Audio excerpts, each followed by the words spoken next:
Welcome to FBD. Today we are going to show you leather care foam from SONAX. We're going to use it here to spray it. We show you the difference.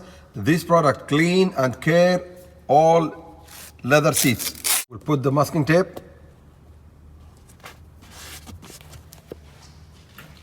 Shake the product. You can spray it on the brush or you can spray it directly on the leather. I will spray it in the brush. Then start agitating on the seat. It's very safe on all type of leather.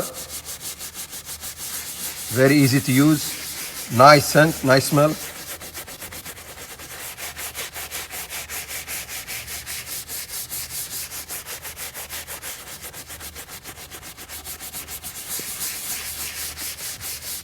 As you can see, it's almost clean. Just make sure that clean very well. So clean and protect at the same time.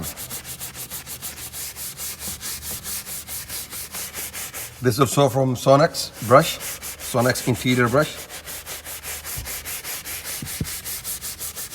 Now we'll wipe it down with the microfiber and remove the masking tape and show you the difference. As you can see how fast it cleans. As well, it restores the original color and look of the leather. If you like the video, please subscribe to the channel, like and share the video.